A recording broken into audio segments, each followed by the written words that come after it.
দয়া দেখো তো 27 তারাবিতে কোন মসজিদে বেশি জিলাপির ব্যবস্থা করেছে।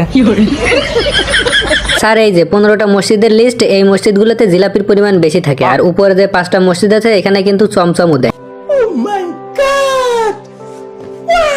অনেকে আবার দানাদার সাথে বাতাসাও দেয়। স্যার আপনি তো তারাবি পড়তে না যে বিয়ার র্যাঙ্ক পুষবেন, তাহলে জিলাপির খবর নিয়ে আপনি কি করবেন? আরে অভিজিৎ, এবারের রোজা ইফতারিতে মুড়ির সাথে জিলাপি মাখিয়ে একদমই খাওয়া হয় নাই।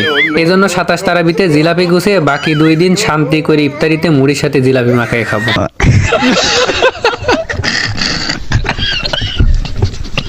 27 তারাবি অর্থাৎ কদর রাতে পোলাপান সব যাবে নামাজ পড়তে, তার মানে কেউ গেম খেলবে না। এই সময়টাতে আমি বিয়ার র্যাঙ্ক পুশ দিয়ে গ্র্যান্ড মাস্টার উঠে যাবো।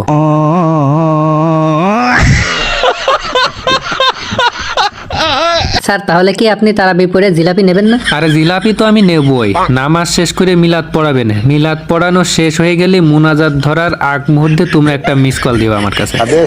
তোমরা মিস কল দিলে আমি সাথে সাথে মসজিদে যাব, যাই জিলাপি নিয়ে চলে আসবো।